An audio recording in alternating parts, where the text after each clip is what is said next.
Oke, kali ini kita akan bahas sesuatu yang berat, tapi penting banget untuk kita pahami, child grooming. Kita akan coba bedah analisis mendalam dari artikel karya Siti Agustin Nurjanah untuk mengerti fenomena ini dari sudut pandang yang ia tawarkan. Coba lihat angka ini, 2063. Ini bukan angka yang kecil loh.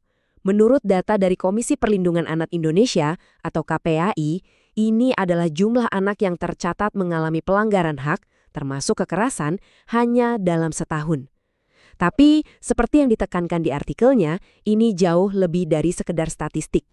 Nah, kutipan inilah yang langsung membuka artikelnya. Ini seperti pengingat yang kuat ya, bahwa di balik setiap data yang dingin, ada cerita nyata, ada trauma, dan ada air mata yang seringkali, ya nggak pernah kedengeran. Inilah fokus utama kita. Jadi, ayo kita mulai dari bagian pertama. Anatomi kejahatan sunyi. Untuk bisa benar-benar paham masalah ini, kita harus tahu dulu apa sih sebenarnya child grooming itu? Setidaknya menurut analisis dalam artikel ini. Poin paling penting di sini adalah kata proses. Menurut penulis, grooming itu bukan tindakan impulsif. Sama sekali bukan. Ini adalah sebuah strategi, sebuah manipulasi psikologis yang sudah direncanakan, langkah demi langkah untuk menjebak seorang anak. Benar-benar kejahatan yang penuh perhitungan. Coba deh, perhatiin tahapannya ini. Ini yang bikin merinding. Pelaku tuh nggak langsung beraksi, mereka main alus. Pertama, mereka bangun kepercayaan, bikin si anak merasa dimengerti, merasa aman. Terus, pelan-pelan banget, batasan mana yang benar dan salah itu digeser.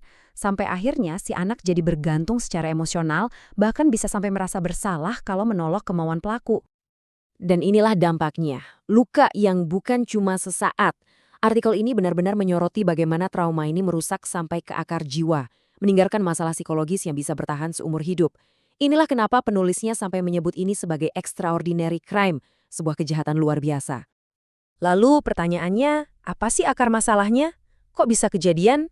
Nah, di bagian kedua ini, kita akan lihat analisis dari penulis yang menyatakan kalau ini bukan cuma soal individu yang jahat, tapi ada masalah yang lebih dalam, yang berakar di sistem dan keluarga.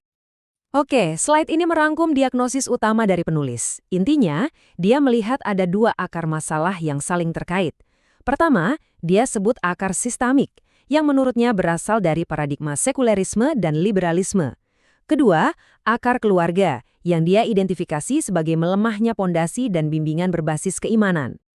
Nah, ini adalah poin paling krusial dari analisisnya. Penulis secara tegas menarik benang merah antara apa yang ia sebut sebagai paradigma sekuler dengan melemahnya perlindungan negara terhadap anak-anak. Dalam pandangannya, ini bukan kebetulan, ini adalah hubungan sebab akibat yang jelas. Setelah mendiagnosis masalahnya, penulis gak berhenti di situ. Dia juga menawarkan sebuah solusi. Di bagian ketiga ini, kita akan lihat kerangka kerja holistik yang dia usulkan, yang ia yakini bisa mengatasi masalah ini sampai ke akarnya. Penulis memulai paparannya dengan ayat ini sebagai fondasi. Dari sudut pandangnya, ini bukan sekedar anjuran, tapi sebuah perintah fundamental bagi keluarga untuk memberikan perlindungan yang menyeluruh, bukan cuma fisik, tapi juga psikologis dan moral. Dan kutipan ini dengan cerdas menggambarkan sifat preventif dari solusi yang ditawarkan. Penulis berpendapat bahwa Islam tidak hanya menghukum hasil akhir dari sebuah kejahatan, tapi juga menutup semua jalan yang mengarah ke sana. Dan grooming, dalam kacamata penulis, adalah persis seperti pendekatan tersembunyi yang dilarang itu. Sekarang, kita sampai di potongan terakhir dari solusi yang diajukan penulis, yaitu peran negara dalam menciptakan lingkungan yang protektif. Disinilah kita sampai ke pusat argumen penulis. Ia berpendapat bahwa masalah-masalah individu seperti grooming ini bukanlah masalah yang berdiri sendiri. Melainkan, ini adalah gejala dari apa yang ia sebut sebagai sistem yang rusak. Untuk memperkuat argumennya, penulis mengutip hadis ini. Dari perspektifnya, negara itu punya kewajiban religius untuk bertindak sebagai perisai. Negara harusnya menjadi benteng terdepan yang melindungi warganya, terutama mereka yang paling rentan, seperti anak-anak. Dan inilah kesimpulan akhir dan seruan dari penulis. Solusi yang ia tawarkan bukanlah perbaikan parsial, tapi perubahan sistemik yang fundamental. Baginya, hanya dengan kembali ke sistem yang berlandaskan syariat, perlindungan yang hakiki bagi anak-anak baru bisa terwujud. Dan pembahasan kita berakhir di sini.